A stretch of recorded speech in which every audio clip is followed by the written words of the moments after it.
weekly sit-down with local agricultural leaders and businesses. This is Tailgate Conversations. Sponsored by Pinnaker Chevrolet. There is no doubt none of us can imagine a world without electricity. Today we're going to talk about how rural America was electrified and the cooperatives that are leading us into the future.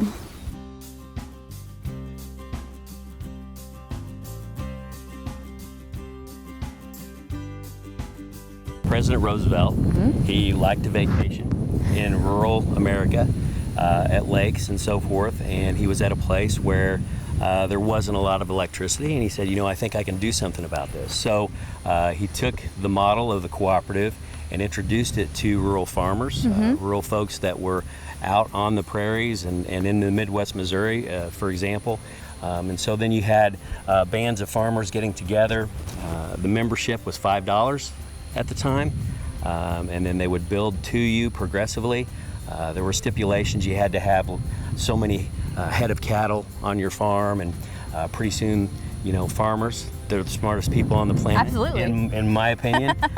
They decided, well, said farmer only had 15, they needed to have 20, so they would round up 5 cattle from a neighbor, show the 20 cattle, and they just would leapfrog through the area showing the officials we had that so that they could get rural electric into the farms and help America grow. So Patrick, let's think about how these rural electrics were divided up across the state of Missouri and kind of Ozark Electric Cooperative's territory.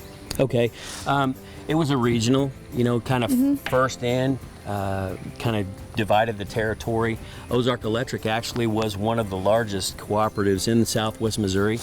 We got to where there was more and more meter density and customers and members that were on our system. So we started to go and talk to other places south of us and southwest of us and said, hey, we've got this going now.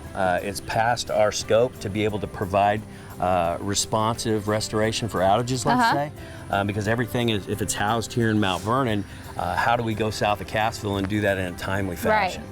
And so it was based out of meeting the members' needs for responding to outages or constructing the line. So it started, we got a group of farmers that would be in a region.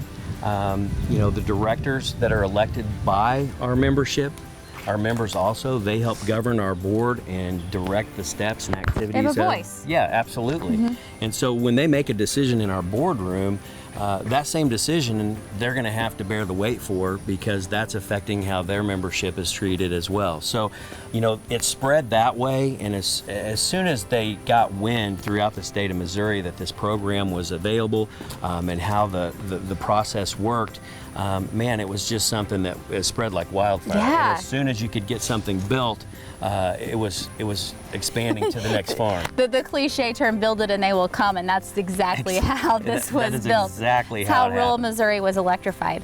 So, you know, Ozark Electric is just one example of the many rural electric cooperatives across the state of Missouri, but let's talk about your specific demographics.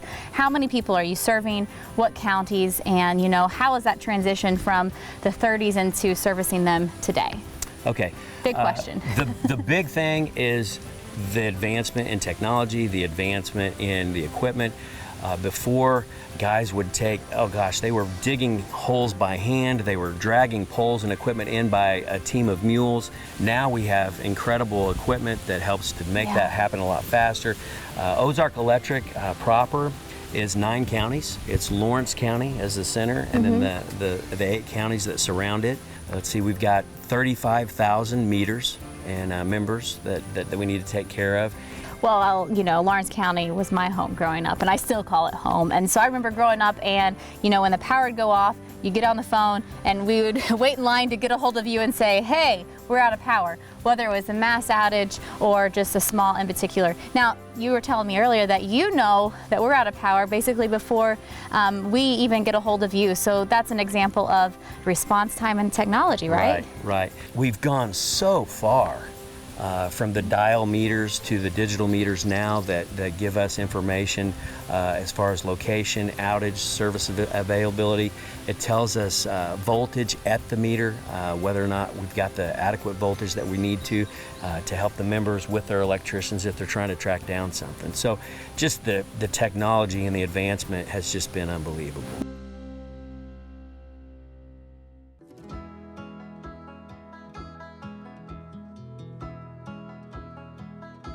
So Patrick, we've talked a lot about the history of electrifying rural America, but let's talk about the future.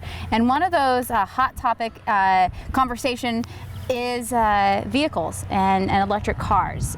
Where do they fit into Ozark Electric and what the cooperatives do? We've heard from the automakers that the electric car is here. It's here to stay.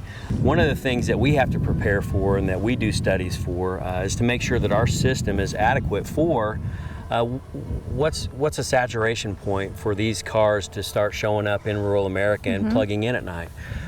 We already are on Facebook actively engaging our members that if they're considering to do that, please contact our engineering department so that we can come out and do an assessment and see that your service that's on your farm is able to handle the load of plugging in one of these vehicles.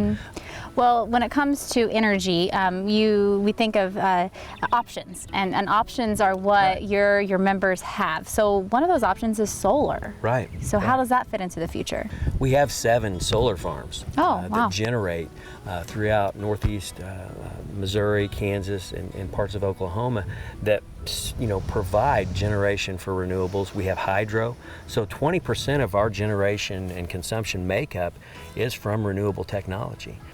Another conversation that is taking place in all circles, getting broadband into our rural areas, and the driving force of that conversation, whether you're here in rural Missouri or on the east or west coast, is farming and agriculture. So when it comes to the potential for that, where does Ozark Electric, where does the cooperatives come into those conversations? Oh man, it's in the center of our discussions.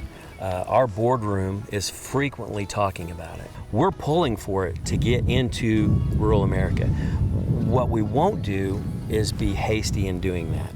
We're going to make a metered decision that makes sure that is not going to be subsidized by the electric side of what we do. If we're to endeavor to do broadband or fiber to the home project, we want to make sure that there's going to be enough take rate from our members using the service for it to stand on its own and to be able to make it. We're actually going to be embarking on having a consulting firm come and do a feasibility study of our entire system and let us know, okay, what would it be like?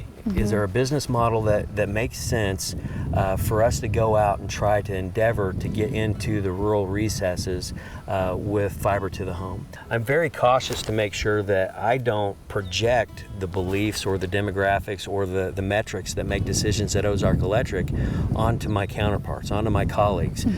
They've got all the information, all the data they need to make their decision. And so we'll be doing that to assure our members that not only have we looked at it ourselves internally and we've stayed away from it, we're going to go and make sure that we have somebody that comes in that does this. It's a national consulting firm that does this, so that we've got real experts that are taking a look at it to help inform us on what we do in the future. Well, it's not cliche to say that the future is bright when it comes to electrifying rural Missouri, because we go back to the 1930s and we began with electricity. You guys have moved forward to so many other options for your members. Where's the best place for your members to come and learn more about you? You have so many options today, whether it's the magazine or online or social media. So kind of direct them to where they can stay up on all these options for them. Hey, they can walk into one of our offices. They can call up. They can visit the website, obviously. Rural Missouri is one.